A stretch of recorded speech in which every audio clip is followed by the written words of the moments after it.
Welcome to the Rise Up Morning Show. Casey, have you ever heard the jingle? I have not, but I can't wait. Oh my gosh, the Rise Up Morning Show. Good morning, the Rise Up Morning Show.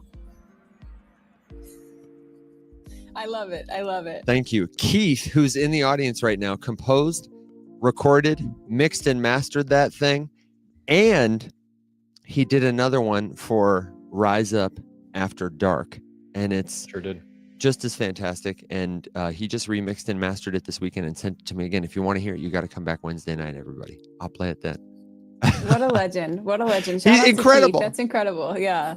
It's absolutely incredible. So, Keith, we love you, man. It was on my list to get a bunch of our fresh sounds for the soundboard, and I still haven't got to it. I honestly am caught up on my taxes, but we don't have to talk about it. It'll be fine. Still? It's just a chore.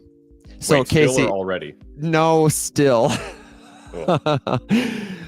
I don't think I have a tax burden this year, and so I filed an extension, and then I missed the extension. I just have, and it's honestly the crypto stuff. I use Coinly, have used it for many years, but the fact of it is this year I've done more stuff, and I've had to reconnect a lot of the APIs again.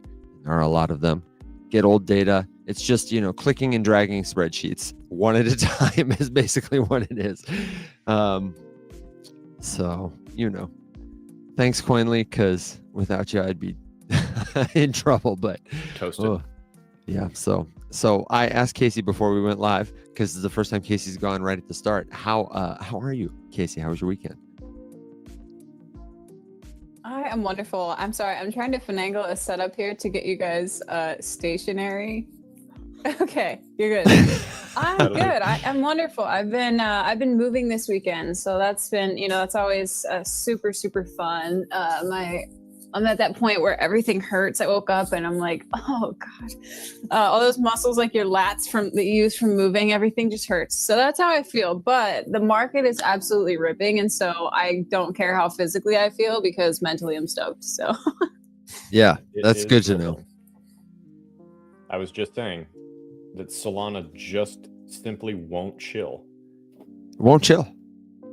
It knows no. chill. And there's a couple of things on that I thought about that would be good talking points for this morning, which is, Let's get into it.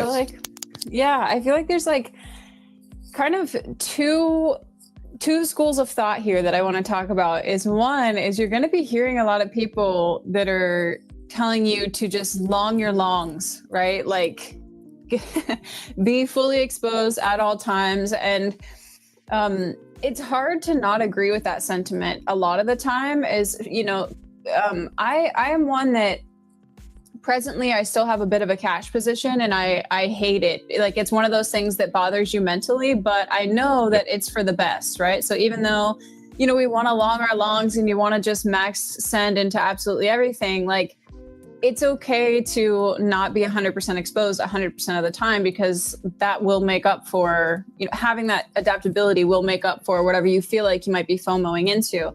Now, on the flip side, if you do want to long your longs, a good heuristic that I've been thinking about a lot lately is, if it's the first time I feel like I missed something, I probably haven't missed it. Like, so here's what I mean, whether it's a meme coin or whether it's or if it's like an actual, like maybe alt position that I'm looking to build. If it's the first time that I think I missed it, I probably haven't missed it. So you think about it, like, there's a lot of stuff. Like, if I showed you guys, I looked at it this morning, I was going to make a video on my buys and sells of Peanut, the meme coin. Yeah.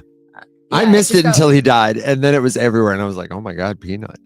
But so then you thought you missed it, right? You thought you missed out because the hype happened the day after he died. Blah blah blah. No, he got listed on Binance and just went 4x. Oh my gosh, that's wild. So yeah, it's like one of those things where I don't know. I wanted to open up the conversation about those couple of things and get your thoughts on them, and yeah. Yes, we definitely have a primacy bias in terms of, we are so close to the information. We think everybody is close to the information. And I was telling Alex right before we got on that there was a a lot of stuff up. This is a Cardano great was- anecdote for a lot of reasons, though, Evan, to be fair. I don't think you set Give the it. stage appropriately.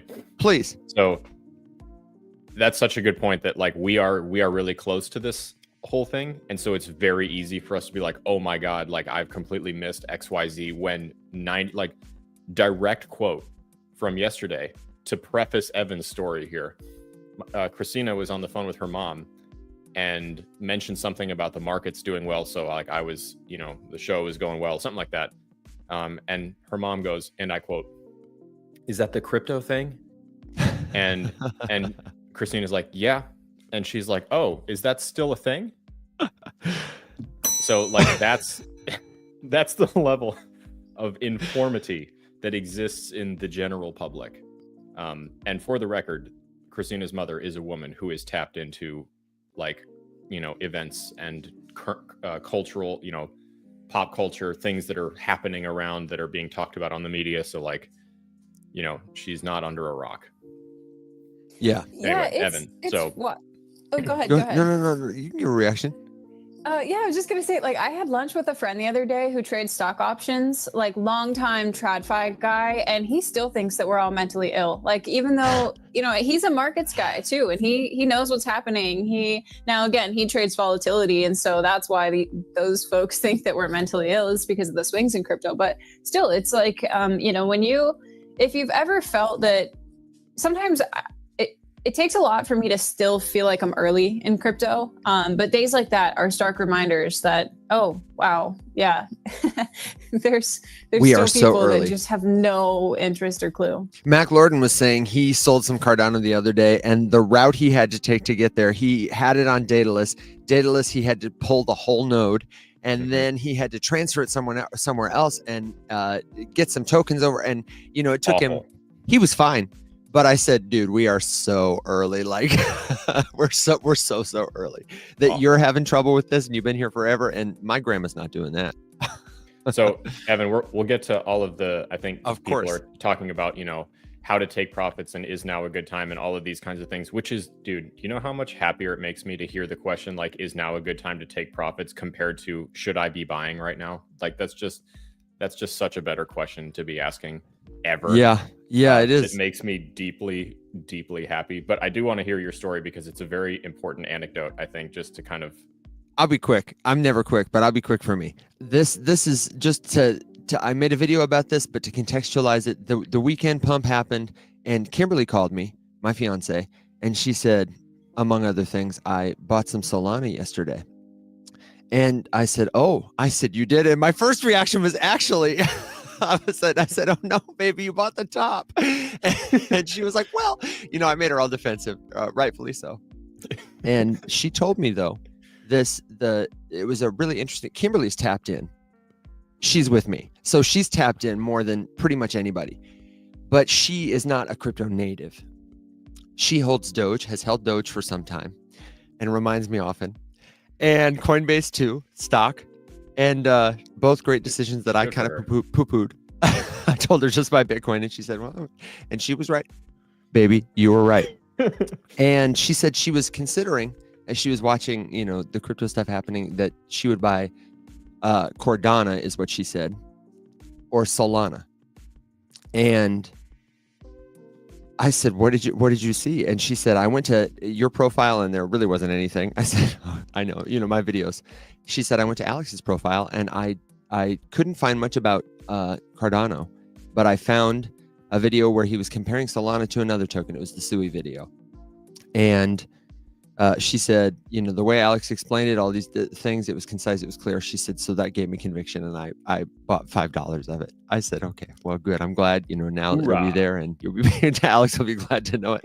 But if Kim is, paying attention and buying, not that Kim is very savvy, and again, she's with me, but she's not interested in this stuff the way I am, the way we are. Christina's the same way. She actively resists when I start yapping about it. She hears enough. We have, our portfolio is one and the same. So it's heavy Solana, heavy USDC, heavy Bitcoin, heavy Ethereum. You know what's funny, Evan, is completely on accident. I actually rotated a decent chunk of stablecoins into ETH like last week. because Okay. I needed more ETH for stuff. And I was like, I might as well just get a little extra because I'm sick of having to keep doing the bridge and the swap and whatever. And then it popped and I was Ripped. like, hey, there we go. Huzzah. Proud of myself. Yeah. But Casey, to your point, I think that's, I don't hear that qualified much. And I think it's important because I just opened the markets. Like, to put this in perspective with like how tapped in I am, like Bitcoin is just making a new all-time high every 20 minutes and I'm barely even paying attention. Bitcoin's just under $82,000 right now. That's wild. So that was a fun little surprise. But do either of you have like this weird, like, I feel nothing. Like, I feel I nothing. know on social media I come and I'm excited. I'm like, holy shit, Bitcoin, but it's like I swear to God, I feel nothing. I'm like, Bitcoin could be $95,000 tomorrow. And I just like, I don't know. That's another whole conversation that I want to have, but sorry. I was more excited for the halving than for this. Yeah, no, for sure. I know.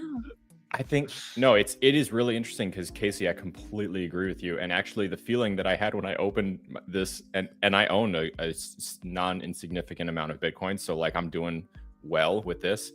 My portfolio is doing great, but like you said, I have a lot of stable coins, and I've never been in that position before, where like the market is going.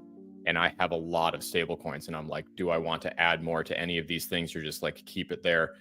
And you know, what I'm thinking is I don't like to buy when things look unsustainable. And like, you know, Doge is up 84% this week. Ethereum's up 30%. Solana's up 32%. Bitcoin's up 20%. Like, you know, Cardano did 85% this week. Like just all of these things. And so to me, I'm like, okay, at some point it's got to correct. And it hasn't yet. But I know from years and years and years of doing this, that like at some point it will. And I will be very glad that I have some stable coins to do something with at that point, because I am never in that position. Whenever I fuck this up for myself in previous bull runs, I'm never in that position where I have stable coins that I am like ready to deploy at a moment's notice into stuff.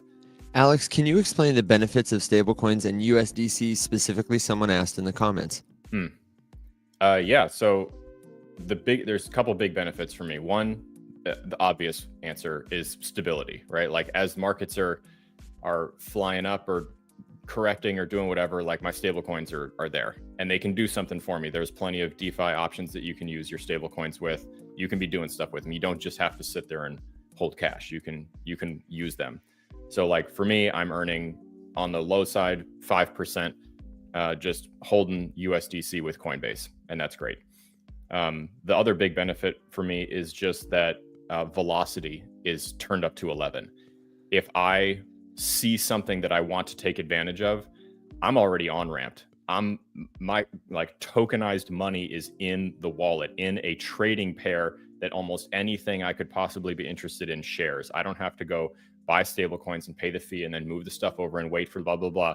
I'm just like, I have a Phantom wallet, a MetaMask wallet, a Coinbase Smart wallet. All of them have a stack of USDC on different chains ready to go. So I have it on ETH, I have it on Sol, and I have it on Base. And all three of those are just ready to do something with the moment that like I open it up and, for example, Arrow, you know, flash crashes down by 30% on a correction because, you know, we're in a lot of profit. Someone sells. I don't have to be like, shit. Okay, I'm going to buy it on Coinbase. And oh, wait, crap, it's on ETH. And I don't have to do any of that. The dance is done. So it's stability and velocity are my big bonuses. Yeah. And I saw you respond to a comment, Casey, about the anxiety and relief that many people have felt. I have felt that too. Our friend Magic Internet Money, the TikTok people won't see this, but he commented, I too feel dead inside. If I didn't laugh, I'd cry. You know. Yeah, I think I'm a lot more cheerful on here than I am like in the day-to-day. I'm like funny in a sad way, you know. But yeah, I wanted to address that where like there's a lot of feelings and emotions that are coming up for people right now. So this is where I'm going to come like a little bit motherly as somebody who has coached people in crypto for a long time. I often would say to all of my students and clients, like, I'm going to start billing you guys for therapy hours rather than for crypto hours. But the reason for that is because it's your money, right? So this is an emotional game. The other reason is that there's so much comparison and flexing that goes on in this space. So right now you might be seeing people on your timeline that their portfolios are at all-time highs and yours might not be. And you know, there's other things that come up too. Like for example, I lost a multiple number of Bitcoin sum of money in a Ponzi scam last cycle in like 2022, like lots and lots, like more than a few, less than 10 Bitcoin. So like when you see it at $82,000, you do have these like emotions of like, well, fuck me. Like that's a lot of money that, you know, I tweeted the other day, I'm like, hopefully that guy's enjoying all of his $70,000 Bitcoins that he took from me. But, you know, there's stuff like that I guess I want to maybe normalize some of those emotions, because you see everybody just rejoicing, like, you know, my portfolio is at a new all-time high. Well, if you're in altcoins, your portfolio is probably not at a new all-time high right now. I'm not saying it's not going to be. Like, yes, I think this is just starting. It's all kicking off. I don't want to be a doomer either, but I think, again, kind of normalizing some of the emotions is helpful. And also, if you're feeling a little bit of like bear market PTSD, right, where the past 2 years have been hard for you, or even just, you know, the past 6 months after the last run up earlier this year, where, you know, maybe it's been hard for you to make decisions out of panic. The market's constantly going to go down.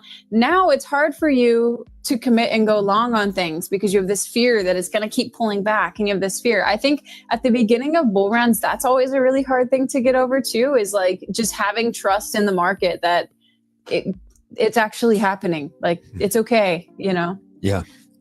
So I just think this kind of like open dialogue about the different things that you experience is really helpful for a number of reasons, because everyone who goes through crypto is going to experience these things at different stages, and how you manage it and handle it is really, I mean, really the only thing that matters. So like for perspective here, currently I am experiencing all of the things that I talk about and I make videos about and we're all talking about right now. I'm feeling some FOMO, but I'm hyper aware of it. I'm aware of like what that is. And like, I feel it and I see portfolios ripping and I'm like, damn it, like I could be making more money because I have stable coins that could have been in something.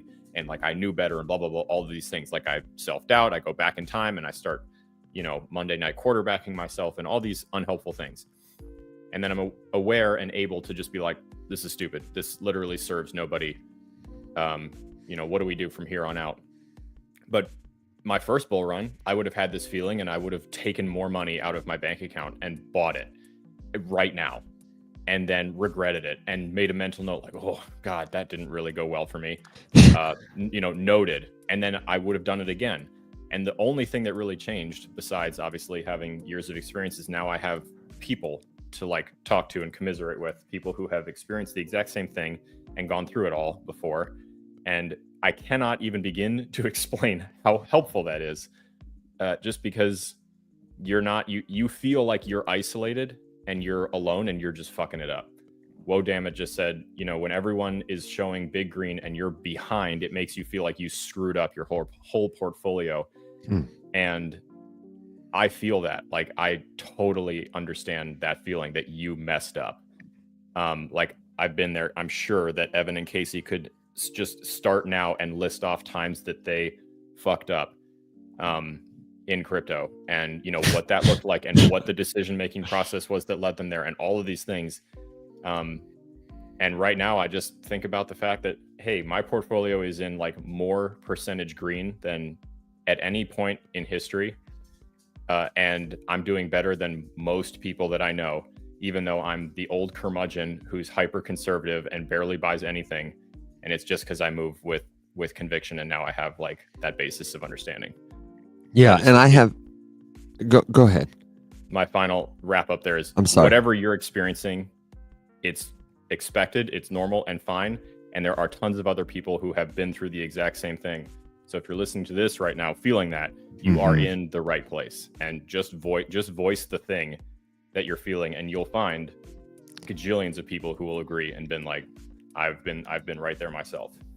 Yeah, it's so easy to think that because this experience is like new to you, overwhelming for you, that you're alone in it. That's the best part of having touch points like this, having the show, having the Discord, having places that people can come and gather. And if you're concerned about something, just ask somebody. You know, I am looking forward later today to helping someone, Rusenlier, get DSO added to a MetaMask, like just to, I don't know, there you know, might be $1,000 at stake for somebody to know your problem and help you with a solution. It can be overwhelming. Like I was saying about Coinly, man, you know. I saw you talk about taking profits in the chat earlier, and I know you mentioned it now. Do you want to take it there, or do you have somewhere else you want to go? I think we should discuss that a little bit, because that I know seems that it's like a good chance to get in the weeds. Yeah. So Casey, do you want to start? Have you because everyone has probably heard me talk about my strategy before, so I'll certainly go over it, but I'm curious if you have, you know, your set of rules or your playbook, or, you know, what have you whittled your strategy down to over the years of making mistakes and evolving? Yes. So I have a couple points, and I have a visual that I want to show you. If we're talking about like mistakes and things, this is something that I was going to share on Twitter. So I was going to wipe off my camera so you could see. I was going to share this on Twitter today of, you know, like twice a week, I have the choice between being disgustingly rich or fucking stupid. And I choose the latter most of the time. And amen. And so I wanted to show you, I don't know how to flip my camera whenever we're on. You tap your face and then the little switch camera, and then you have to hit save or accept or the red button. It's a fantastic UI. So, is that a candle? Yeah, so I bought this. I sold it for about $1,000 profit. What is it? Please, it's ACT on Solana. Oh my god, that's the memeiest chart I've ever seen in my life. Actually, effing kidding me, and I'm not kidding. This happens to me twice a week. Great. So follow me for more investment advice, folks. LOL. Right. But I wanted to. Yes, that is in fact a candle. I swear. No, it's the border of the chart. Like that's got to be the frame of the website. There's no, for the people who are watching. For the people who are watching the replay on YouTube and can't see this. No, I got you. Alex, you gotta look this up. This is when I did get out in profit, although it doesn't look like it. I did get out in profits actually on this, just very, very early on, and. These are 4 hours, by the way. So I thought this thing was dead, and lo and behold, there's absolute rocket. Life. Yeah. Casey, what's the last four of the contract address? There's a lot of ACT. It is. Oh, don't want to show you my wallet address. Hold on. Hold on. Let me put you down because I don't want to show you. Put me down. And in the meantime, let me say this because I wanted to let you know that if you are looking for a place to share information, commiserate, chat, do that kind of thing, then I've put the Discord on the screen. It is discord.gg/riseup. It's totally free to join, hang out. We're all there. Ask your questions. It's the place. You can find it at the link in our bios or by following the link on the screen here. You can't click it, but just follow it, you know. Yeah. It's a pump fund, but it's G7AF is what it starts with. So Alex, it ends in pump if it's a pump fund, you know. It's a pump fund, you know. You know. I do know. I definitely do know. Did you guys see, speaking of do know, and I want to talk about Alex, remind me again to talk about Charles later. We got to talk about that because somebody brought that up. But this is all, so as Alex is pulling this up for our YouTube people, this is all around like the idea of taking profits. So you took profits, you got profits, you've got a little FOMO, but you got profits. So what's your rule there? You said 4 hours, so you were in and out. Yeah, so I mean that was a brand new meme. So my rules are going to be a little bit different. Very much. I was just using that as an example versus like my long-term profit taking strategy. But my lesson with something like that is that it's okay to leave a Moonbag too, right? If I would have just left in a couple $100 into that, I mean, it would have been, if I'd have left a few $100 left over and that, it would have been, let's see, that was at. I mean, it'd have been $1 million if I'd have just left it there. So yeah, that's really awesome and great. But Oh, no. I'm telling you, we could go through everything I've sold in the last week, and most of them have done that. So I've started to leave moonbags more because I'm good at getting into things. I'm not good at hanging on to positions that I think are dying, especially with a lot of these memes. And I don't know. I just like when it's free money, I don't know why we have any kind of thing that we hang on to with it where, you know, after you, so, okay, let me contextualize this, make it a little bit easier for people. When I buy meme coins specifically, and then I'll go into my longer term, but good morning, Will. Morning. I always remove my initial investment whenever that position doubles, and then I subsequently take profits along the way. Now, that thing that you saw, there was one buy and one sell because it moved really fast, and so I just, you know, bought it, sold it, and it seemed to be dying, and that was kind of it, right? There was also a lot of what's called PvP going on at the time, player versus player. There were like a couple of coins of the same thing happening, so I just thought it was dead, so I didn't leave any in there. So when you're trading stuff like that, and you're up big and you have like you can leave some left over, don't immediately turbo sell it like I tend to do, because at this point in the market, it's like I think during the bear market you develop this mindset of profits are profits, I gotta take them. You get like in this scarcity mindset, right? Well, right now it's like stuff pumps a few days later, and that happens. But as far as my long-term bags go, I generally follow the same rule of thumb is when something doubles, even if it's a spot position that I like to be holding, when something doubles, I will sell half and I'll leave the moon bag to ride. The reason that I'm more okay with that now than I've ever been is because there are positions that you didn't know what you didn't know a few cycles back, and you thought that there's no way that this thing's not going to stay around, right? Let's look at like Cosmos ecosystem, look at Polkadot ecosystem, look at stuff like that I heavily invested into. That now I'm like, I play the rotations more. I'm happy to get out of things. Like it performed, it you know, and so, yeah, I don't know. Here's my ramble. I think it makes sense. Adding on to that ramble, I'm sorry for being late, guys. I was just exuberant at not having to work today and didn't set my alarm. No problem.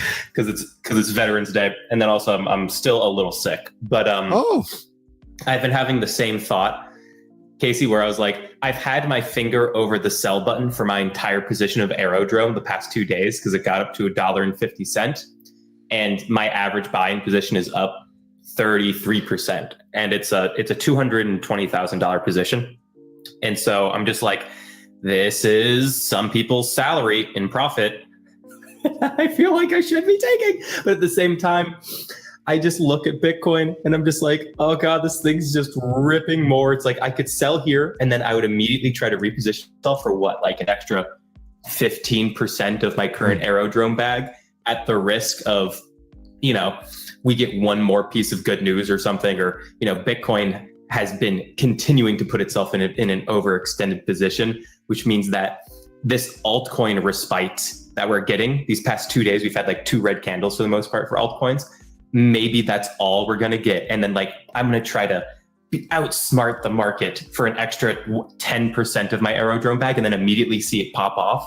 It's the same thing I'm thinking of because like I have a big sell target for Aerodrome between $2.10 and $2.60. But like I even with that, like I'm like, I want to sell all of it because obviously it's a large sum of money. Yeah. But at the same time, I'm like, but you never know, right? Like I should keep a moon bag because what if it gets to $2.50 and that's exactly when it gets listed on Binance. And then it goes from $2.50 to $4 in 3 days. Right. Mm-hmm. You know, man. that's what I keep going back and forth on. But I'm just like, I will say, telling myself, I'm like, I want to buy a place so that my baby girl Violet can have her art studio. I was like, and this would be it so easily. I feel like there's a couple things that I've done in crypto that I regret, and there's a couple things that I've done that I never regret. I have never regretted keeping some of the position open, assuming that I do pay myself for the success of it ripping. I've never once been upset and I have been upset at selling the entire bag multiple times. My famous story that I'm sure everyone's sick of hearing is Eth Classic. Go figure. Oh God. Oh yeah, right. I forgot about this story, which is just weird given that it's Eth Classic. I mean, my logic in it made no sense. Like nothing about it was a good decision, right? Like I went to buy ETH and I did. And then I also saw that ETH Classic was cheaper. And I was like, cool. All right, that'll do. A lot of people make that decision. That's why they're buying Cardano and Solana instead of Bitcoin. Yeah, because I didn't know that they were divisible. I didn't know anything. This was years and years ago. For the record, don't come for me. Come for him. Yikes. That's going on the soundboard. Thanks, Will. Good morning. I'm Somebody sick clip it. of You are sick. sick. This is a family show.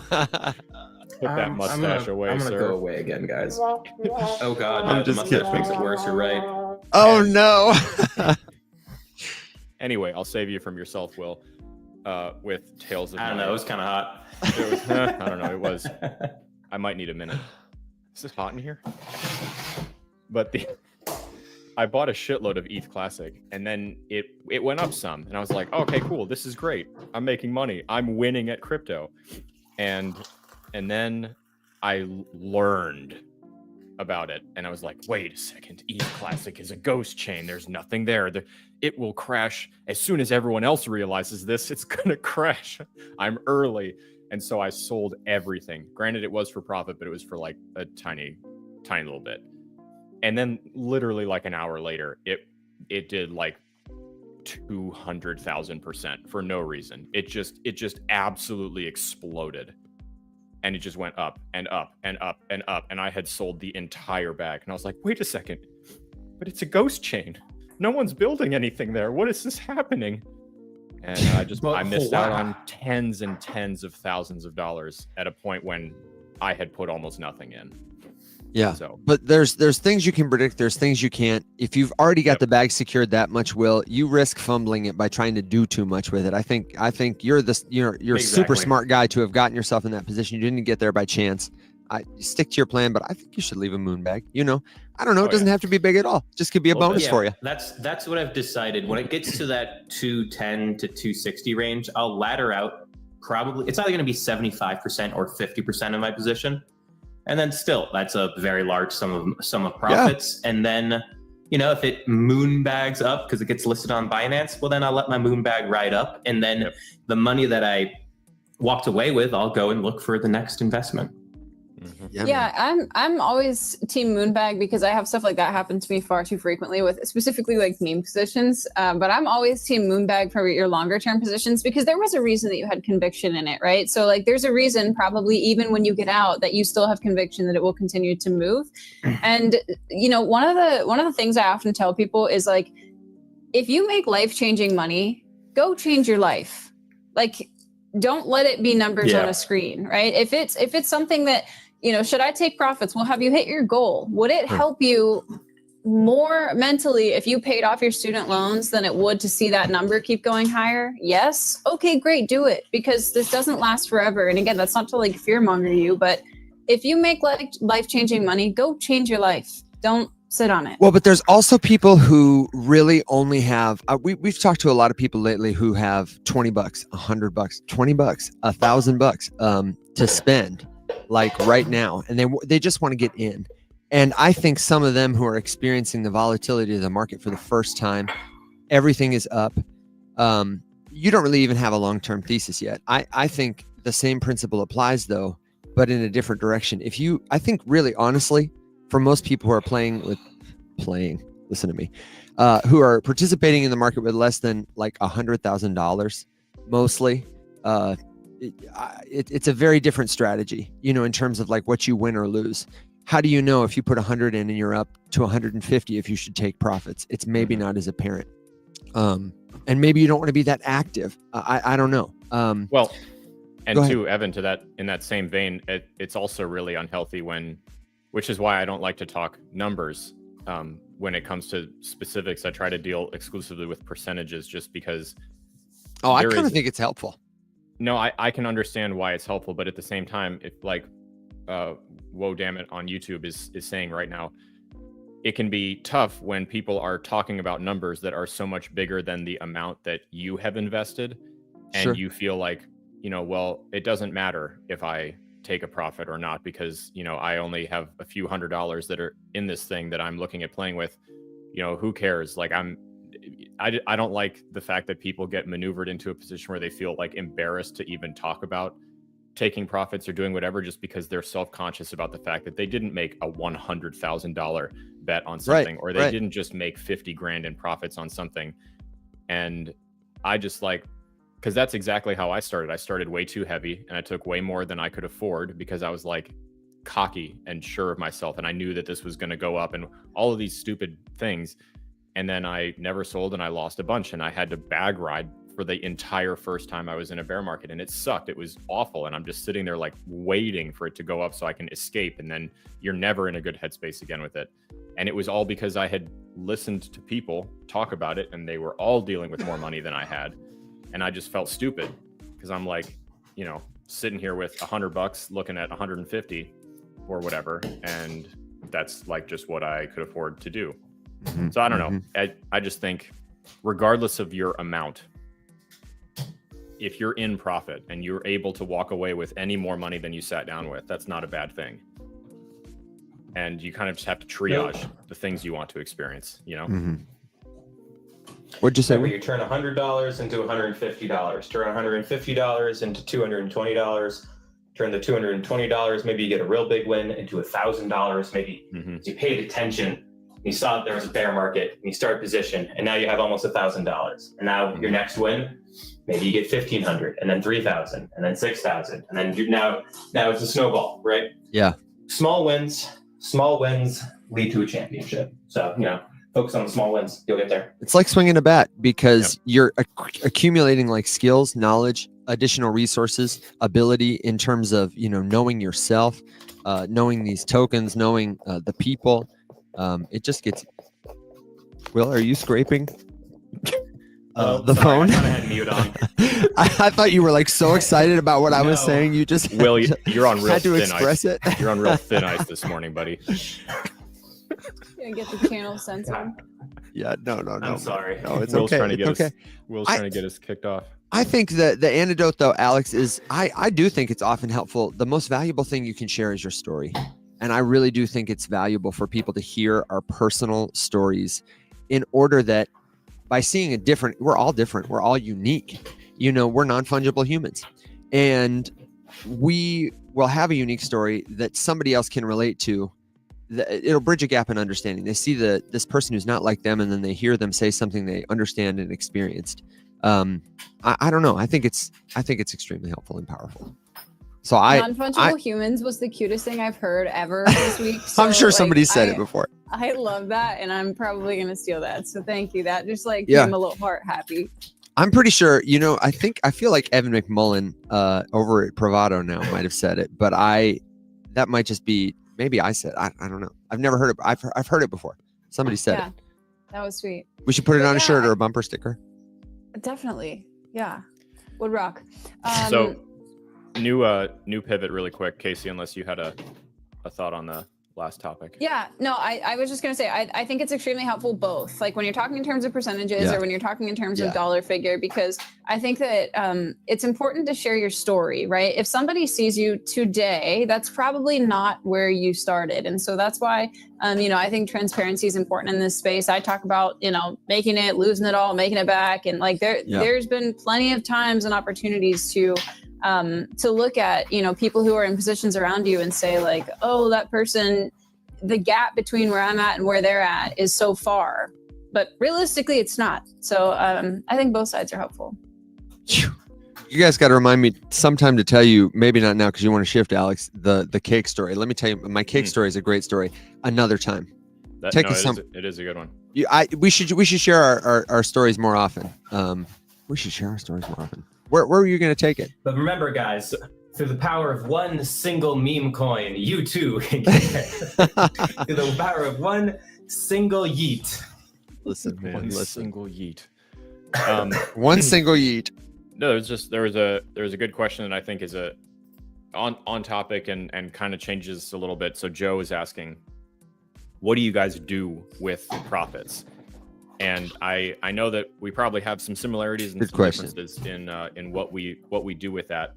So I'll start off just because mine is really simple, and this has become refined over the years. So I have basically two moves with profit. The first and most common is just rotating it back into USDC, and waiting, because usually, I'm selling on a day with a tremendous amount of green, and I want to lock it in. Granted, that is a taxable event, so just for what it's worth, these are things you need to keep track of. But I'll never let a percentage of tax scare me away from taking profit. That's another big lesson. Don't let the people who fearmonger about taxes scare you into keeping your bag forever and writing it down to zero because of the great capital loss you can claim. Give me a break. Or if there is, you'll notice sometimes when you watch crypto prices, even just in the top 100, you'll notice that there are some outliers wherein the whole market is going and they take a break, and then the market dumps and they kind of go up. And if you watch this, you'll find these patterns kind of over and over again.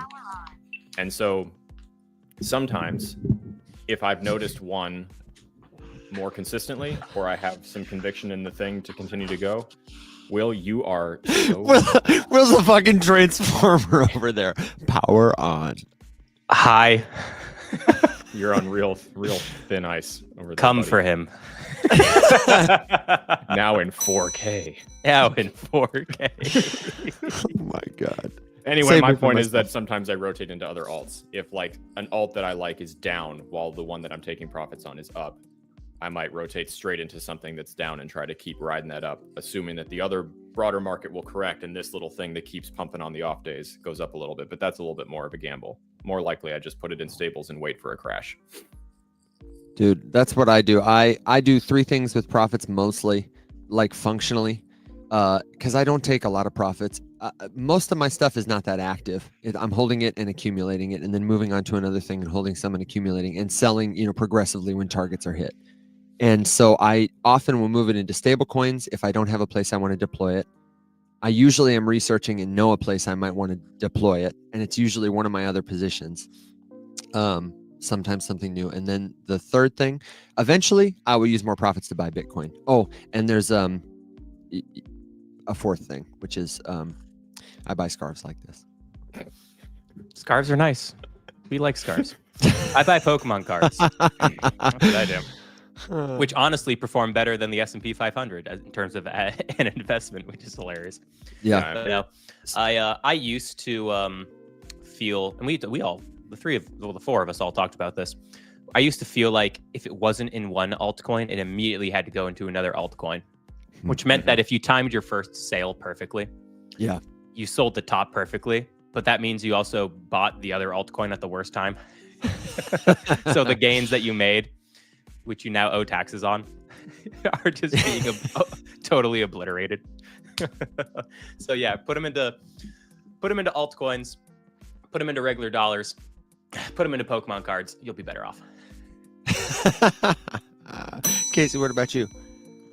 Yeah, I have a few things that I do. I mean, primarily my profit cash out strategy is to have a stack of cash and a stack of Bitcoin at all times. And, the cash position grows and decreases depending upon what I'm using it for, right? If it's being deployed or if it's being kind of just sitting there waiting. The Bitcoin position only grows. So like for profits, I actually have a dedicated ledger that Bitcoin only goes into. It never gets connected to anything. It's never had anything sent out of it. It only gets Bitcoin added to it. It's like my stockpile for life. And then I buy real estate too, but I've got to say I'm as hard as it is to believe that I'm not like 99% of my net worth in cryptocurrency, most of it is, but I've always been like a hard asset kind of gal. I came from real estate. I was a real estate investor before I went full-time in crypto. And I've got to say, like, the more time I spend in crypto, the less apt I am to get. I have a goal of 100 doors in real estate, and I am less apt to get there, especially after, you know, you have like recently I had to fix one fairly major thing at one of my houses, and it wiped out the entire profits for the year on that house. Like the repair cost of that one thing. Now, of course, I've got the appreciation of the asset, blah, blah, blah, whatever. But it's like, fuck, man. Sorry. Yeah. It's okay. I mean, we say it. Shoot! Yeah. Gosh darn it! Dang it. Hot swallow. But yes, so for me, it's really cash, Bitcoin, real estate, but real estate might be changing as a part of my strategy this cycle. So we'll see.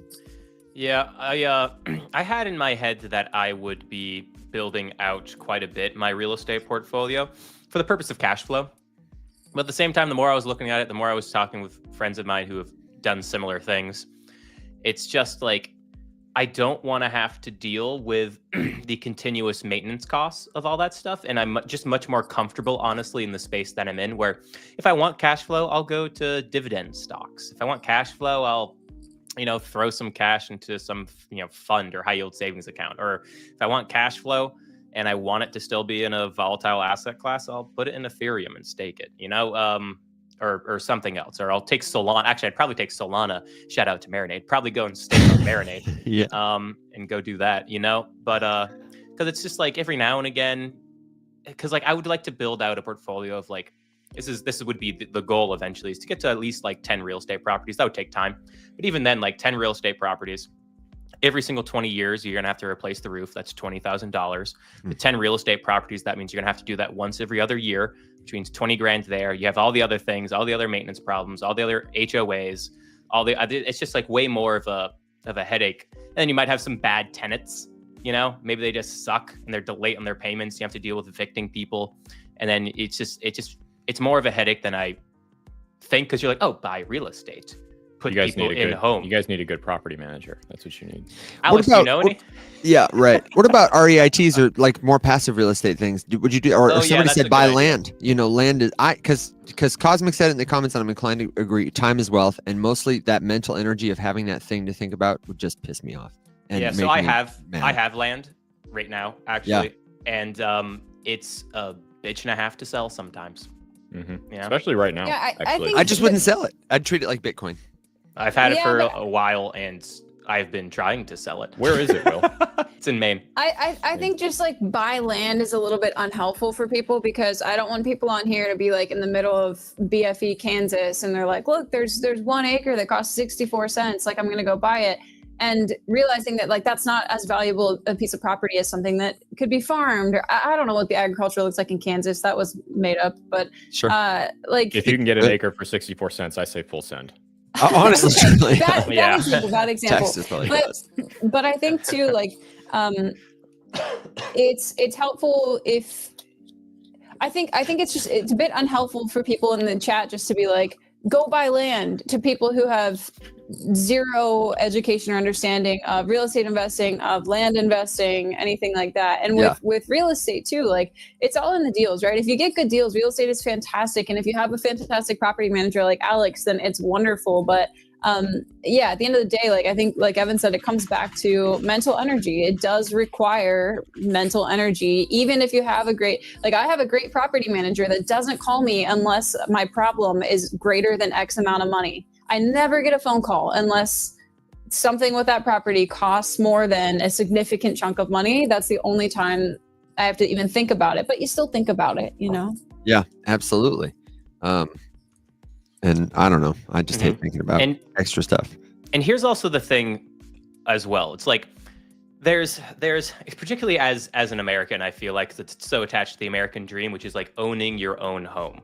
Like, you have your own home and your own land. It's very much so attached to the traditional idea of the American dream.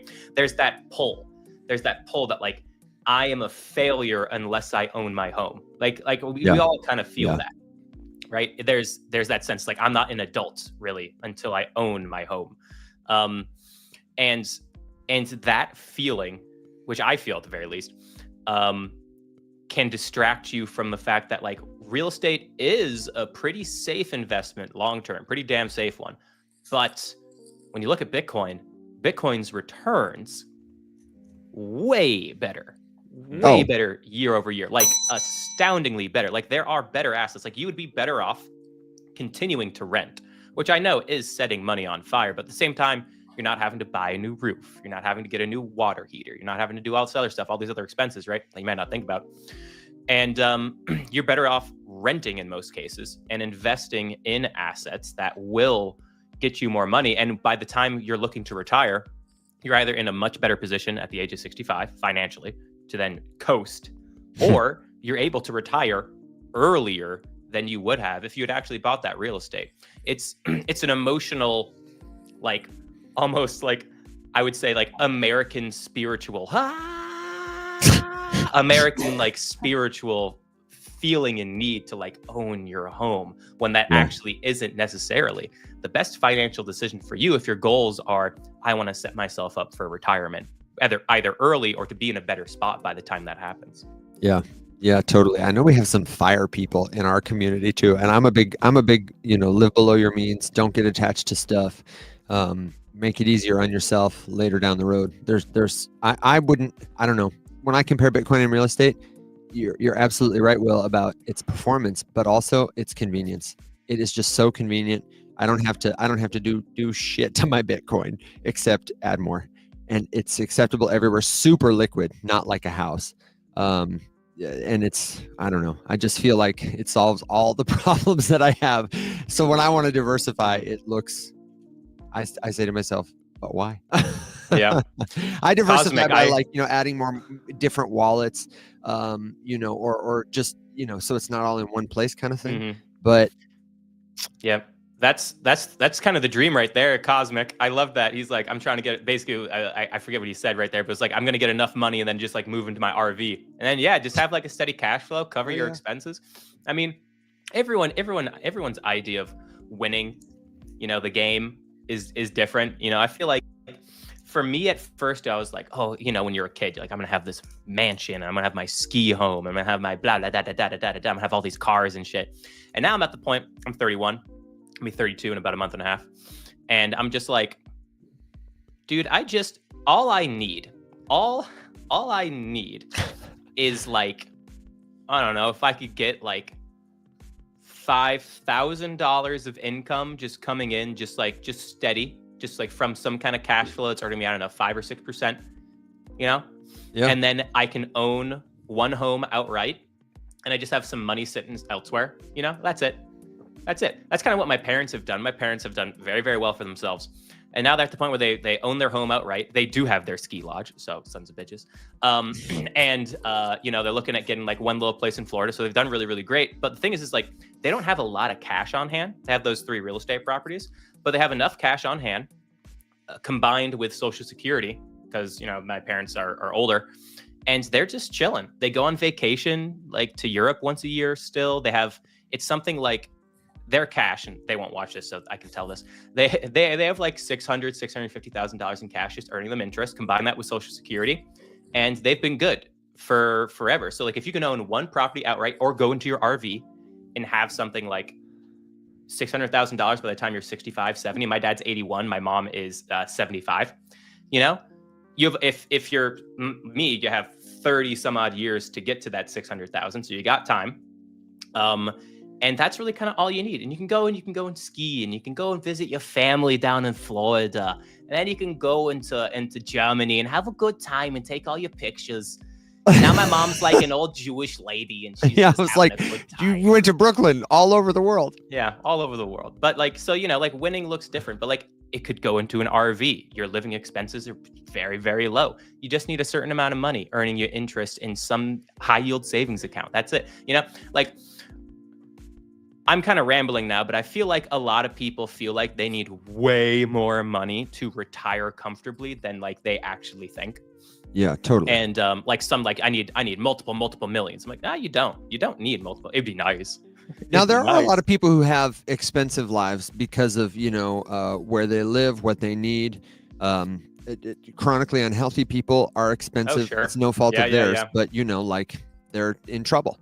They got to have more money. So like, I think though that I agree completely. It's about becoming, just separated from the need, and allowing yourself to, you get what you need, food, groceries. When that's like not over your head, a place to stay, thoughts for the future, security. That just frees a person so much. So, that's the most valuable thing. I think probably, I can't speak for anybody else, but that I'm striving for is that. But if you can find that land that Casey was talking about in Kansas for 69 cents an acre, then you should get that land. You should get that land. You should. Don't buy the Pop-Tarts. Buy that acre of land in Kansas. Oh, definitely. Absolutely. Yeah. I know you know. I agree though, with the sentiment of like everybody's, I don't know exactly how you said it, but winning for everybody looks different. And I'll maybe make this my final thought because I'm gonna have to take off here early this morning. But I know there's actually 2 people that I know in crypto that have well over 9 figures that they've made in cryptocurrency. And both of them are extraordinarily unhappy. They grind and they grind and they grind and they never ever have time for life, like to do anything other than think about this stuff.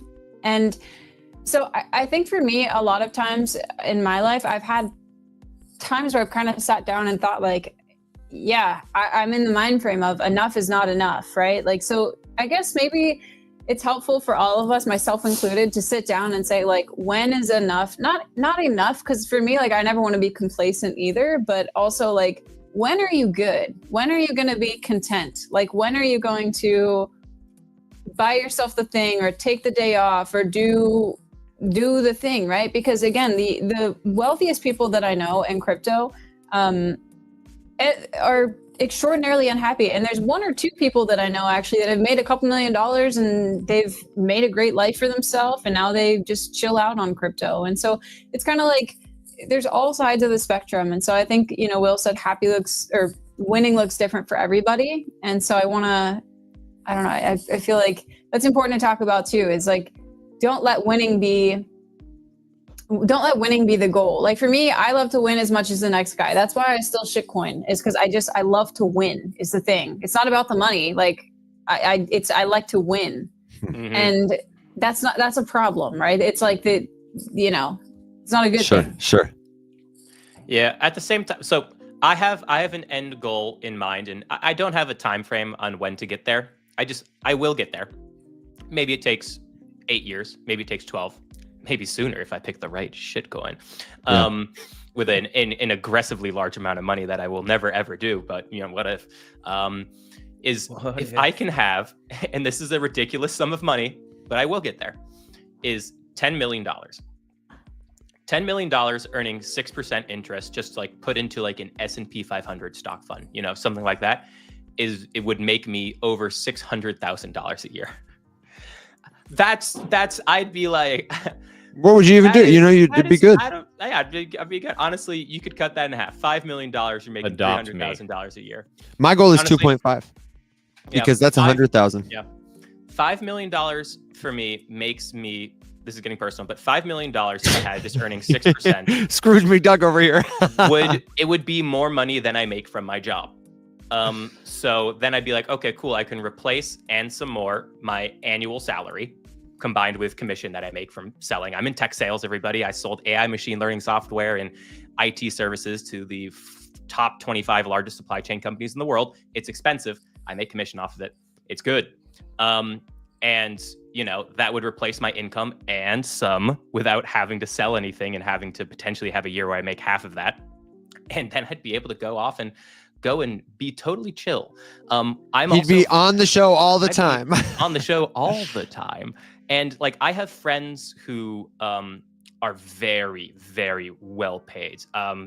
Will, are you guys hiring? Joseph wants to know. No. So actually we are. You could be my new manager. And then I will ignore you totally. So my manager got fired. He didn't make it. But where was I going with this? Oh yeah, so I have some friends who one of my friends, he is the #1 environmental lawyer in the United States. He easily clears over $1.5 million a year. I have another friend who is a VP. She is the youngest VP in Morgan Stanley's history. She easily makes over $300,000 a year with bonuses. And I have other friends in consulting who easily make $250,000 a year. And all of them have done very well with their investments, all that stuff. So these are very high net worth individuals. And every conversation that I have with them is I go, hey, how happy were you as compared to now, when you either make $1.5 million a year, $300,000 a year, or $250,000 a year, as compared to when, see you, Casey. Bye. Thank you for being here, Casey. I'm sorry I didn't give you an outro. Yeah, sorry, No I worries. ran over you. I gotta jump on another call. See you Bye, guys. Casey. But I asked them all, I was like, hey, like, how happy were you from the point of 100 to 150 to 175 to 200 to 300 and over? So you did a whole ass study, yeah.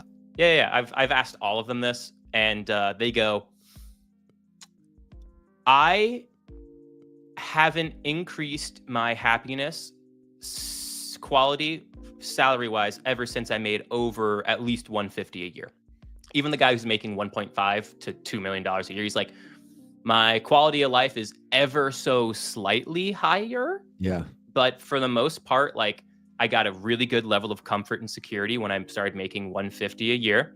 And like, this person lives in Manhattan, so very expensive area. That's one of those things that I hear, that there's a ceiling to like above this. It really doesn't. Yeah.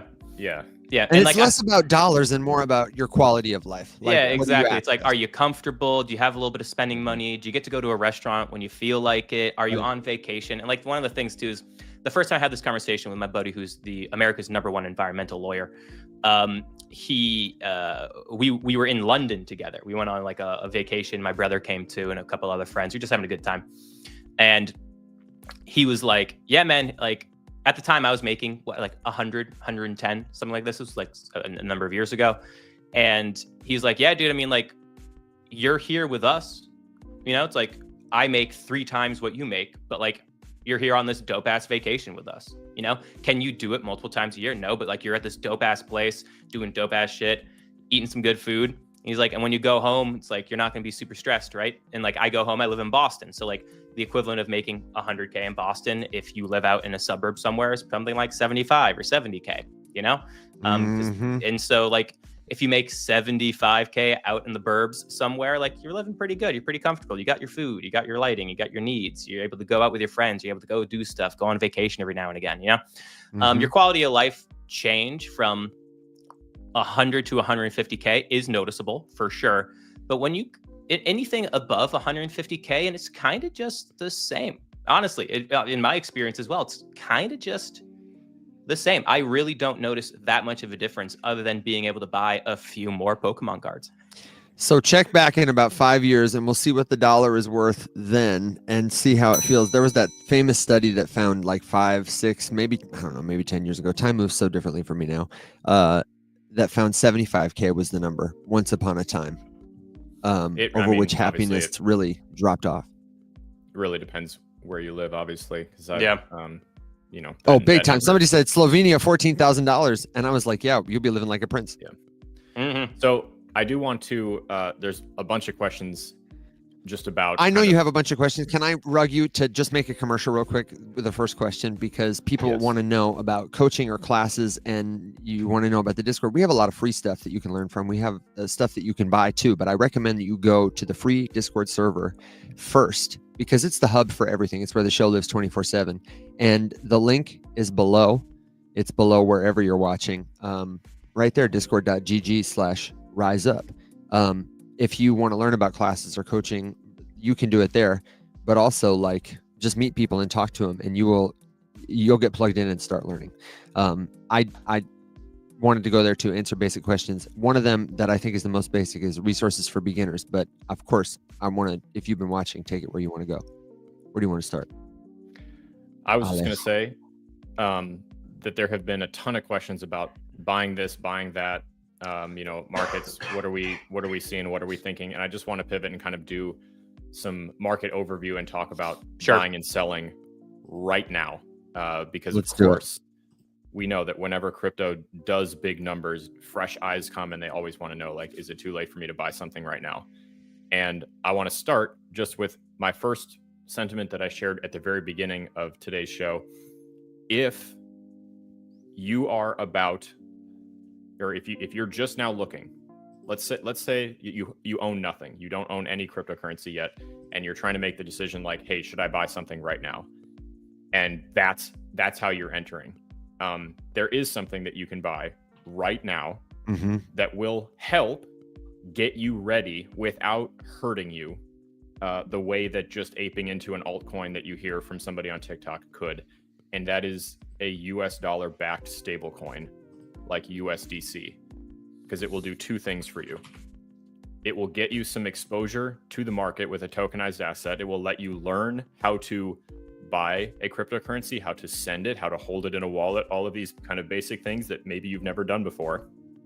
And then it will allow you to increase your potential velocity to do something when you actually take the time to sit down, learn, and, you know, get ready to actually make a move into something crypto related. Plus, you can earn interest on USDC with Coinbase, for example, of, you know, just shy of 5%. There you go, 4.7%, which is better than many of us, most of us are earning in your standard savings account or checking account with your bank. So that's what I would recommend if you've never done anything yet. And then you need to start learning at as fast a pace as you can stand, because there's a lot to go over. And I like to think we are the best place to jumpstart that education journey. We good. And we are not sponsored by Coinbase, but we frankly, should be. We should be, honestly. Look at us So out Will, here doing the work for them. Will, do you want to give us a little update overview? You are the master of updates and overviews. And what are you seeing? What are you thinking? All that. Bitcoin good. Bitcoin good. Bitcoin up. Bitcoin Money good. is good. Bitcoin in up. Bitcoin. Yeah, That's the show. Thanks all that's for the show. coming out. See We'll you see later. Same Deuces, time. bros. I mean, yeah, where we're at right now is Bitcoin is, I mean, it's very overextended. And if it's able to continue to run through Wednesday, and the reason why Wednesday is we do get, this is actually a pretty big macroeconomic week. For those of you who are unfamiliar with how economies and markets work, if you're new, Bitcoin and crypto is a very small piece still in the overarching global economy. The overarching global economy does dictate what happens with Bitcoin, at least a little bit. So what's going to happen on Wednesday is we're going to get CPI inflation data. If the CPI inflation data comes out a little bit hot, because it did last time, you know, this could cause a concern that Jerome Powell might not end up cutting one more time this year, which would be what we would need to begin seeing a sell-off in the stock market, which I have been calling for is overextended, and also in Bitcoin, which is overextended at the moment. So keep your eyes on Wednesday. But that does leave us the opportunity for Bitcoin to maybe continue remaining overextended today and tomorrow and heading up to $85,000. The reason why I pick $85,000 is there was a cup and handle pattern. Actually, I can share my chart. Let me show it to you guys. Let me just make sure this is here. All right, it's gross. Let me clean this up a tiny bit. Okay, but anyway, clean it up. There's a cup and handle pattern on the chart, and the cup and handle pattern wants to send us to $85,000. Now, I personally did not think that was going to happen so quickly. And if you come out to the weekly chart for Bitcoin, Here, I'll it's still pull it pretty up on gross. the- But on the this big screen too for everybody. this- The Will, weekly. where are you looking at where do you check charts at? What's your go-to? tradingview.com. Got you. So this Thanks, pattern Alex. that you see here is a cup and handle, and the breakout of it wants to send us actually higher than that to $85,000. So you have a top here, and a little bit of a handle, and it makes a cup and a handle, right? So if Bitcoin remains overextended and hits $85,000, that will be the completed breakout of that pattern. Now, that's not the top, because a much larger bull flag pattern is here that wants to send us to $90,000, potentially even $100,000. But you know, if Bitcoin continues to run today and tomorrow hits that 85,000, that should be the very top of just continued bull action, and then we should see a little bit of a sell-off, right? Particularly if we get bad news regarding CPI data on Wednesday. If it's good news, though, I still would expect a buy the rumor, sell the news kind of event. It just wouldn't be as big of a sell-off afterwards. So that's what you have for Bitcoin, right? Now, over the past 2 days, we have also had Bitcoin dominance on the rise, which has so Bitcoin dominance right here is on the rise. So this means that more money is going into Bitcoin right now than to the altcoins, which is why Bitcoin is still going up. But while Bitcoin is going up, we have altcoins, and this is just the chart that I have. I'm not trying to shill, but this is why we have a coin like Aerodrome going down at the moment. It's because more money is flowing into Bitcoin right now than the altcoins, which is letting the altcoins take a little bit of a breather. But that'll change. We're still very much so expecting, I say we, I at the very least, and very much so expecting altcoins to continue to run, for that Bitcoin dominance to continue to look better and better and better, and to see it continue to fall downwards. And the biggest reason for that is because of Ethereum. Now let me pull up Ethereum on the chart, because Taking Ethereum us on a whole TA journey here, man. yeah, because Ethereum on the weekly time frame looks, I don't have it on this chart, but the Ethereum on the weekly time frame looks good. And let me just set up this chart real quick. And the reason why is we have had a ridiculously bullish breakout of Ethereum on a technical analysis standpoint. At the same time, the Ethereum ETF is picking up steam. Will, while you pull it up, let me interrupt you just to give a question. TradingView is a website you can use to look at this. You can also use CoinGecko or CoinMarketCap. Crypto charts, you can fluctuate to see 1 day, 7 days, 1 month, whatever. That's what we're looking at here. All those websites will have these different indicators. And if you're like, catching up, this is beyond you, don't fret. Please go ahead, Will. Yeah, I just wanted to throw it together so people can play along at home. Of course. I love the Fred. This is Ethereum. And we have this major consolidation triangle, and this is the weekly chart for Ethereum. And so it has had a ridiculously bullish breakout here for Ethereum. This is a rise from the breakout point of 16%, which is very, very, very large, particularly for an asset this size. So the breaking of this pattern wants to send us to basically $4,100. Expect, corrections along the way, but Ethereum, the key thing to take away from this is that Ethereum from a technical standpoint looks like it wants to run and looks like it wants to run really hard. And we're seeing it run really hard because it's been so oversold for such a long period of time. And at the same time, the ETFs are now cooking for Ethereum, which means you're going to have institutional money look to continue to rotate into it, and you're going to see Bitcoin dominance continue to go down. Now, Will, what do those inflows look like right now? Because I know that we were struggling for a while on inflows. So what kind of numbers are we seeing for the ETH ETF? Yeah, so the trend went -32, -15 to 0, and then 0 to something like, it was like $20 million to $50 million to $85 million. And obviously that was Friday. So we don't have the latest numbers, but these are big numbers for Ethereum.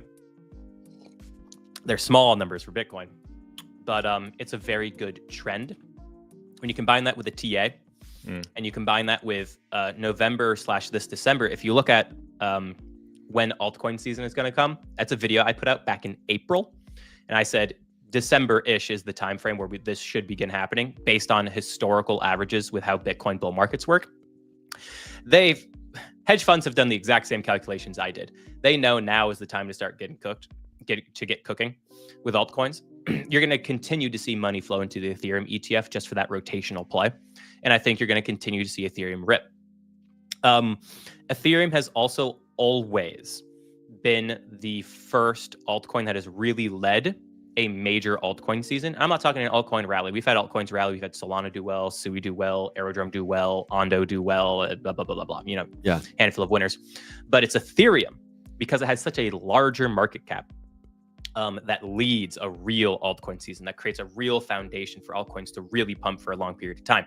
And that creates a really safe environment for all altcoins, but specifically altcoins within Ethereum.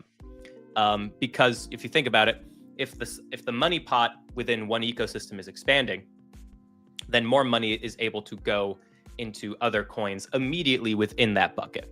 Yeah, that's it's like if citizens of a city get a tax break, then all of a sudden the money they save will flow into the restaurants, the local businesses where they live. People will spend more money when they have more money, and they'll spend it in their city and their ecosystem. Yeah, because if you're someone who's had Ethereum for a super long time and you were going to swap one Ethereum into whatever altcoin anyway, but now your Ethereum is worth $4,000 instead of $3,000, that moves that altcoin way more, by an additional 25%. So to sum it up for somebody who's a beginner, Bitcoin is cooking. The dominance is high. You can look at the Bitcoin dominance indicator. Just Google it. You'll find it in a number of places and see these charts on websites like TradingView, CoinGecko, CoinMarketCap. And I don't read a ton of charts, but I definitely have developed a relationship, a historical context for, price and market cap and that kind of information. And even if you're not like a numbers person, you can allow that to inform some of your decisions just by exposing yourself to it over time. So if you're like, I have no idea what any of that stuff is, don't fret. You'll be okay. No, do fret. I said, I'm sorry. Fret. I rugged you, Alex. I do want to give one more market update though. Update that market, baby. Is the types of altcoins that are pumping over the past week. And the top 10 coins in the top 100 over the past week, let's see, 1, 2, 3, 4, 5, 6, 7, 8, 9, 10. We have 1, 2, 3 meme coins in the top 10. We have, let's see, 1 DeFi, 2 DeFi, 3 DeFi coins in the top 10 as well. And then we have platform cryptocurrencies like Cardano, Sui, Solana was here just a couple days ago. And then Ondo is just outside of the top 10, and so is Aptos. So if you're looking to buy new cryptocurrencies, new altcoins, the ones that are doing the hottest, still unchanged from the last time I made this video last week, meme coins, platform cryptocurrencies. That includes Ethereum, Solana, Sui, Aptos, things like that, things that other cryptocurrencies are built off of, and DeFi coins. Funnily enough, those are all 3 categories that actually get adoption amongst their targeted audience. Yeah. And if you're asking generating revenue. Yeah, who is the targeted audience for meme coins? It's retail gamblers, and it's certainly getting adoption amongst retail gamblers. So if you're looking to begin building a portfolio, probably start looking at those 3 categories. I would also advise against putting all of your money into meme coins. If you are, good luck, bless you. You got balls of steel.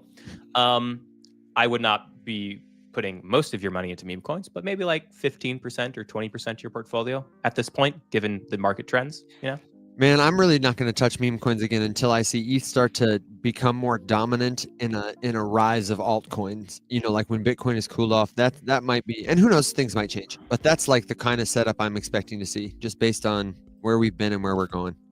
Yeah, it's cool to see. It's interesting to see Radium doing so well, as opposed to Jupiter. I think Jupiter is great. I haven't used Radium in a long time, and I've been meaning to check it out to see if have they got incredible.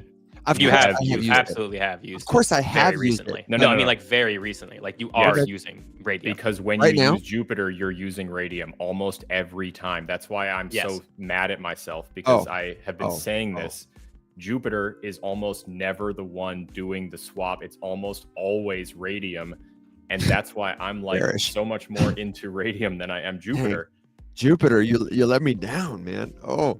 Yeah, but those staking rewards are nice. They're so nice. The staking rewards are great, but the next time you do it, look and watch what the path that Jupiter is going to pick for you is going to be. 9 times out of 10, it's through Radium. Okay, I'm telling you. No, I believe you completely. I believe. That's why I'm so pissed. Because I was saying that weeks ago, and then you know what I did not do? I didn't move with conviction. I did not add Radium to my portfolio, even though I was sitting there just like, holy shit, like no one is talking about it. Everyone is looking at Jupiter. Do they all not realize that Radium is the one facilitating 98% of all of these trades? And then I just didn't fucking do anything with it because I'm. Oh man, I have been DCAing Jupiter. I was for a while. When I noticed Solana was starting to pick up again, I started DCAing Jupiter, and well. I don't think it's a bad deal still. I think Jupiter will still do well, and it has done well for me. But I think Jupiter is great. But I just think Radium is the monster. I'm convicted. Now listen, it's almost time to ride our dogs and ponies into the sunset. I feel like there are a lot of places we could go with this, and I'm okay to stay a little longer if you have the time. But if you guys got to go, we can go. There's so many good questions. I don't want to leave people hanging, and I'm still sad we haven't talked about Charles and the actual Cardano news, because we always joke about it. I do want to talk about Cardano a little bit, just because it's so specific. Do we have time to talk about it today, or do you guys have to run? I think we should at least address it. Because I know there are people who are curious, and it's Cardano, and it did 80% this week. So totally okay. Then I would love to. I don't know what it's My done. God. It's just up. It's up. And the news is that Charles Hoskinson has. So this is a good example. I wanted to talk about this at the start of the show because this is a good example of how there's a gap between like what we as people who live here and spend time here every day know and what we think other people know and what they actually know. Like not crypto native people, your mom, your girlfriend, howdy cowboy. They are not paying attention. When there's big news here like this that we're about to share, I don't think people see it the same way we do. It trickles out to them. It's kind of like, I think it was Casey at the start of the show who said, the first time I hear about it is usually not the last time. It's usually not done. But Charles Hoskinson had one of his famous live streams, and the big announcement was that in 2025 and going forward, with the future administration, he plans to be more active, helping shape crypto policy. And that's probably very honestly bullish. I would defer to you guys now to give your commentary, but that's certainly why crypto people might be paying attention. But I think what's likely that happened is that retail investors came to the space, they heard about Bitcoin, saw it was so expensive, felt like it was too late to buy it. What else can I buy? And like Kimberly, they came to the choice and they just said, oh, I'll buy some Cardano. And that moves the numbers because they can see it on Robinhood and Coinbase and everywhere else they might look. Social media too, So really quick, Narwallace on TikTok is telling us that according to someone on TikTok, Charles is potentially booked on Rogan. It's a rumor. I've been looking it up right now. It's a rumor right now. It's not official. I mean, obviously I could see like the Coinbase effect kind of a pump if something like that happens. Because right now, like we're walking into a more crypto-friendly administration. In a few months, people are more likely to believe hype. This brings in retail. To your point, Evan, I think that, so here's one of the reasons I'm very skeptical about Cardano. And I say this as a many, many year Cardano holder. Yeah. I have met Charles. I have watched live Cardano presentations. I was at the Lace Wallet unveil, all sorts of other things. I'm a fan of a lot of things about it. I'm also a big critic of a lot of things about it. And one thing that I'm a huge critic of is something Evan and I joke about almost every single day. And that is that there is almost always a bought and paid for Cardano themed news story at the top of the trending headlines pages on crypto news aggregators. So if I'm brand new retail and I come into crypto and I'm like, oh my God, like this is the place for me to be right now. I want to buy something. Kim is a great example. Someone who like knows and whatever, but is still going to like come in and look for some sort of validation from some source to tell me what I should buy and why I should buy it. And I open any news website that does crypto, 9 times out of 10, there is a top trending headline that's some asshat telling me that Cardano's poised for 600% rally. And if you see that enough from what looks like credible news sources, because they're always quoting expert analyst this, expert this, whatever, it's not based in anything fucking real. But it doesn't matter. None of that matters. And if that's all that you see, because that's all that's pumped out, the pump makes perfect sense because they have set it up to do that. I think it could be deserved if Cardano is also doing what Avalanche is doing, what Solana is doing, what I hope something like Sui will do, what I hope something like Say will continue to do, which is nail down their purpose.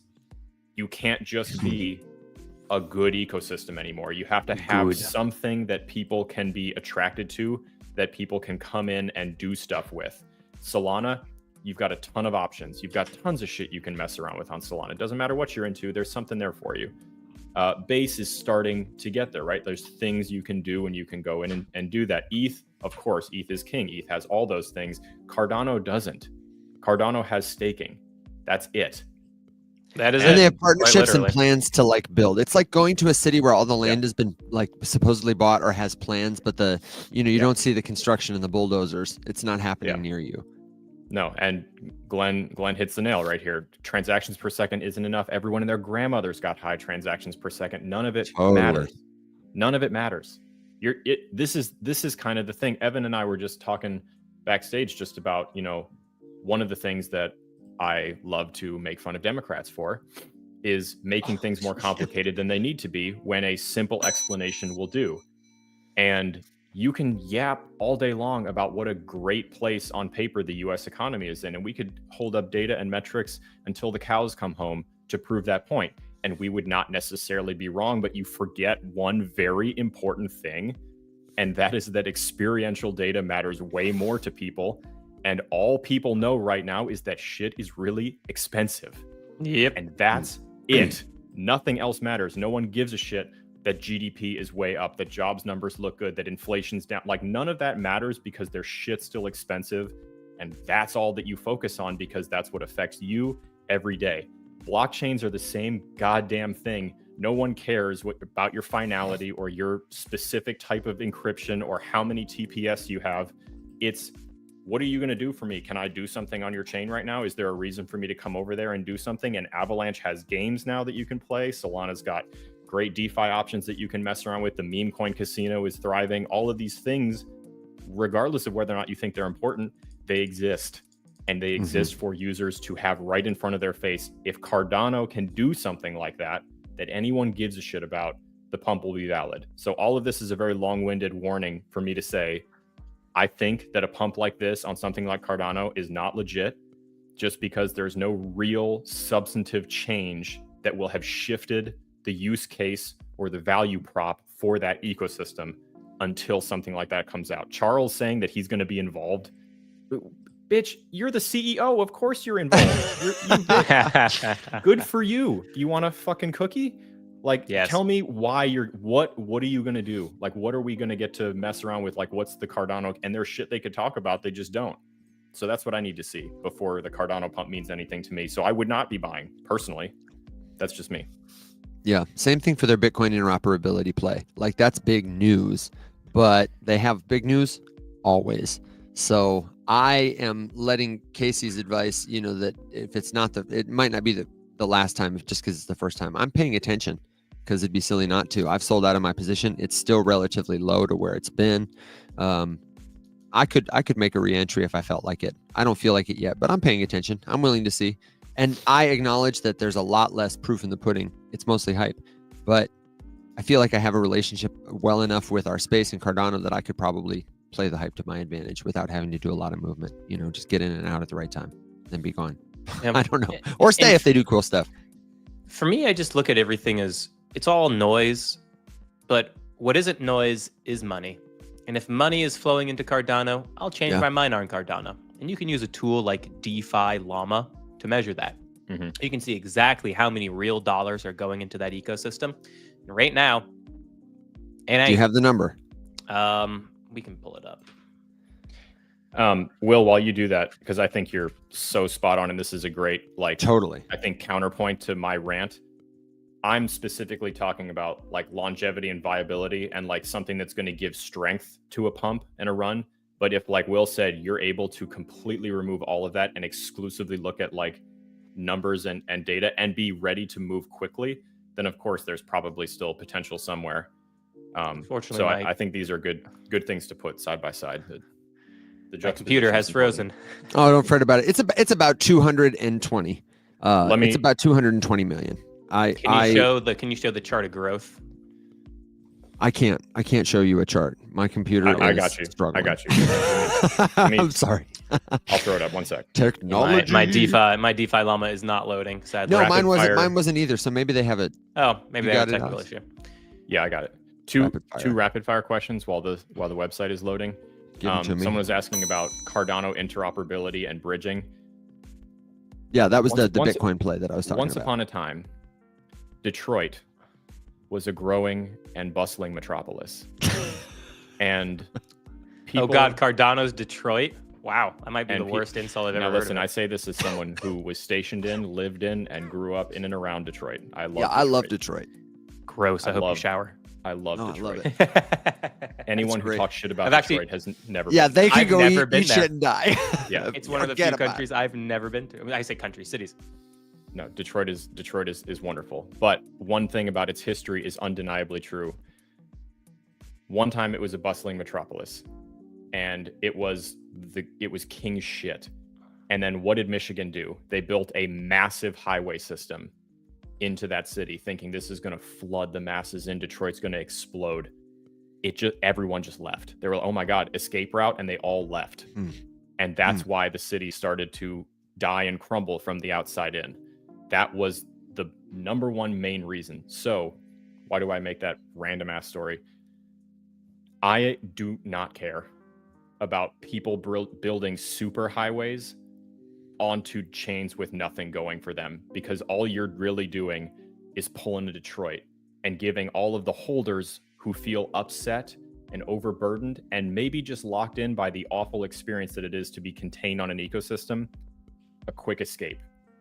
So I don't think that a Bitcoin bridge or an ETH bridge or, you know, big interoperability plays into Cardano until there's a reason for those other networks to go to Cardano with something. I don't think that matters at all, to be perfectly honest. Well said. It's also just like not necessarily a really sexy headline anymore. You know, with that headline 4 years ago would get people pretty pumped. And today you have, you know, your multiple wrapped Bitcoin solutions. You have Zeus working and wrapping Bitcoin on Solana. You know, interoperability isn't a new thing. It was when Polkadot came out, right? You know, Polkadot had made headlines with that. And now it's just like, you know, it's great and all, but we always need something new. Yeah. Like, oh, you're late to that. We don't care anymore. Dude, they're like, no, it's still super cool. Late. I don't care. Polkadot could do it though. Like Polkadot could totally just turn on this one little thing. And I just wish that they would focus on it, and because they just don't think it's sexy is the only explanation I can come up with. Hey, real quick, guys. I just got a notification. This is account suspension in 9 minutes. End live to avoid suspension. I have no idea what we've been talking about, but I think that's a good sign that we should give our final thoughts and make them brief. What do you mean you got a notification? Did you see I'm the telling comment? you right now. I'm telling you right now. This is from TikTok. It's serious. Ooh. And I don't want to mess around with it because we need the channels for the show. So what the hell? Thank you very much. If you're watching us now, then be sure to find the Discord server. Evan. What? Are you sure? Because some chat. Because it was in the person chat also. Just left a spam comment that said that. Oh, Jesus. I don't have any chat history though. And it flashed a little. Oh, maybe this other thing is. Hang on. I think that's bullshit. I think it just happened to coincide. I saw that as a comment. Yeah, I got it as a comment. I don't have any chat history though, and it happened to coincide with. See, there it is, right there. There it is again. I love it. Daniel. Thank you, Daniel. Jesus, man, you see how scared I was? Blocked. Out of here, Daniel. Yeah. When you said a pop up, I thought it was like one of those like where like actually. It coincided with a different pop up that made me think, and then there's space above the comment. Oh, because we're an hour and a half in, and you had the slide. Was the AI yeah, no, it was another. robot It was check. another comment Oh, about okay. your live. Don't You've worry gone live about for it. 90 minutes, and then under. Yeah. Yeah. Okay. Good timing. Honestly, Okay, good no timing need. for that guy. All right, Did you now see that how scared Evan- I got, I was like, oh no, not my account. It's so web 2.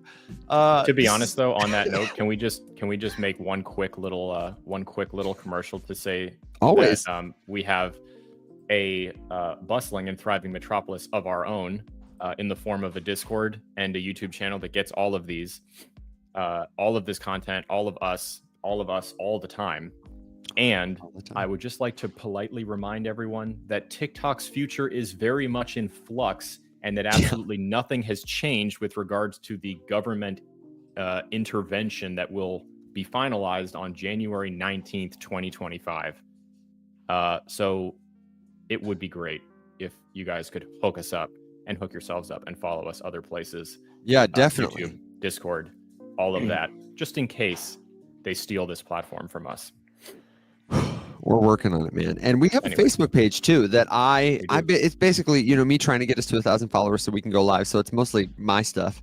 But bully these guys to send me more videos in our Dropbox, and I will post more of theirs maybe. But we'll be live there soon. So if your mom or your dad or, you know, your cousin who's not anywhere else but is on Facebook wants a show, tell them our show rocks.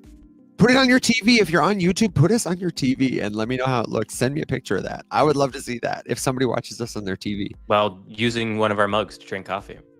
Yeah, I'm so ashamed I didn't bring it with me while I was traveling, because it really does make your coffee taste better, makes your significant other a little sweeter, and life generally just more good. Do you guys want to, as we wind this down, there was a question that was just, you know, 3 tips for brand new people who might be looking at crypto for the first time, maybe haven't seen us before.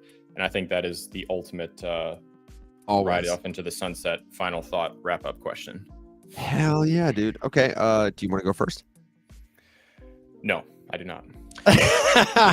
Don't invest with more money than you're willing to lose. One. Nice. Amen.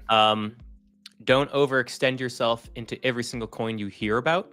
You're not gonna be able to manage that portfolio. Stick to 5 or 8 or less.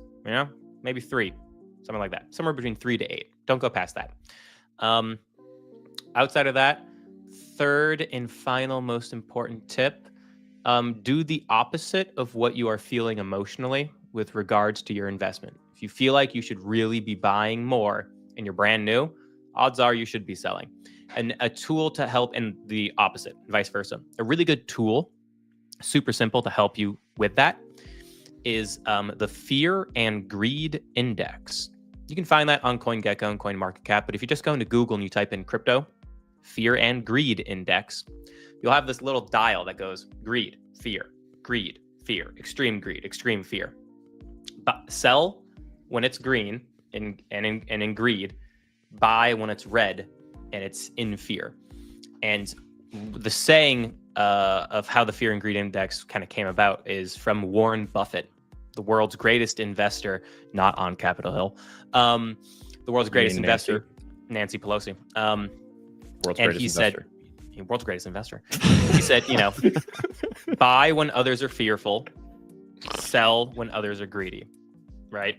So just use that. So again, what were those 3 things I said? Don't invest more money than you can lose. Do the opposite of your emotions. You can use the Fear and Greed Index. And then don't overextend yourself into every single coin you hear about. Stick to 3 or Limit 5, your portfolio, maybe 8. people. Somebody messaged the other day and said, I have 57 positions. And I was like, how do you have the time? But I remember being that guy. Big yikes. You want to go next, Al, or you want me to go? Sure. Go. Yeah.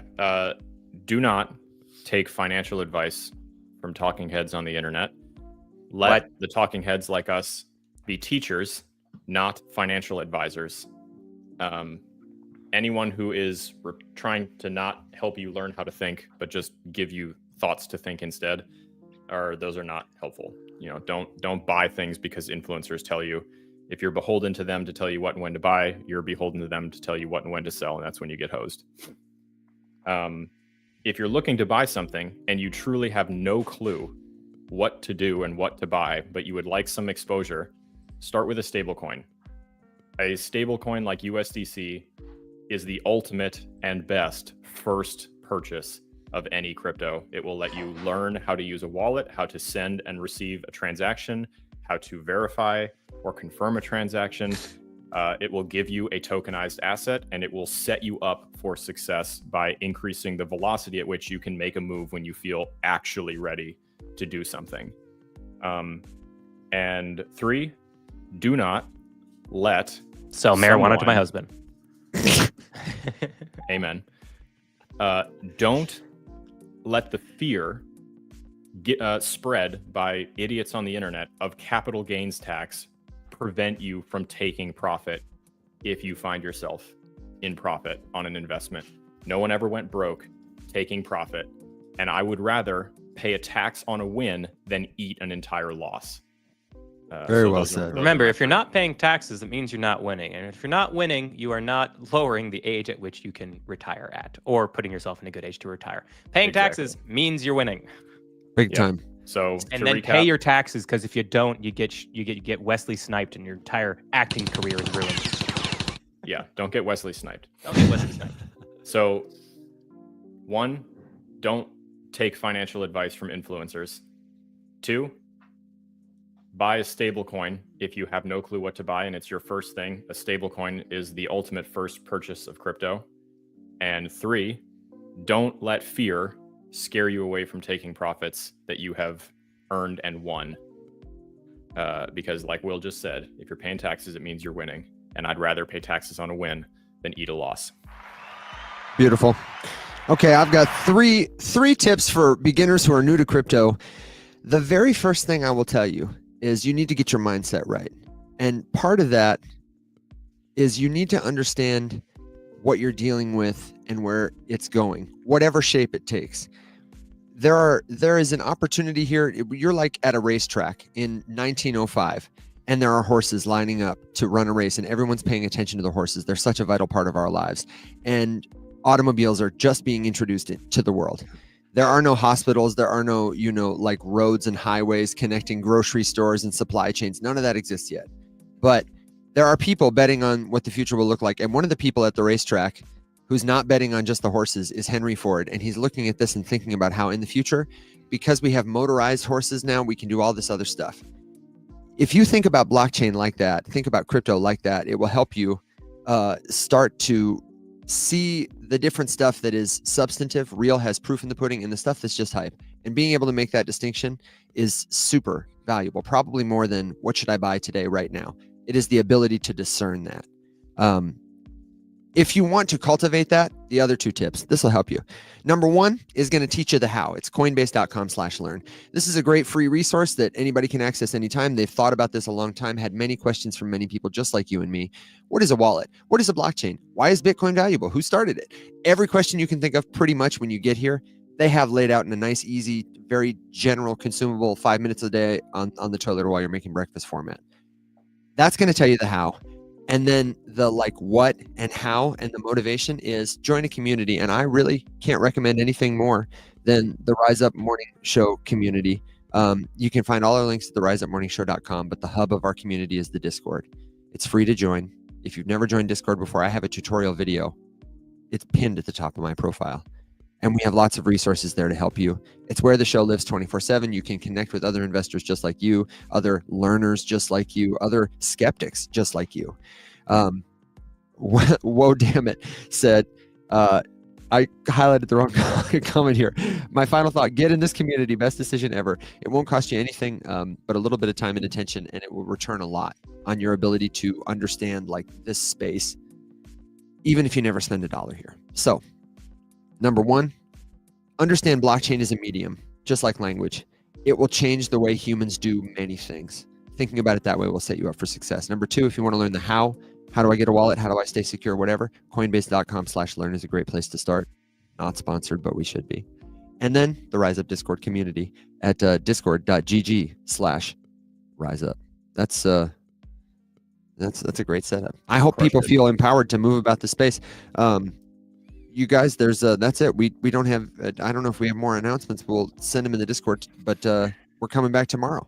Same time, same place, Monday through Thursday, 7 a.m. Central Time, 8 a.m. Eastern.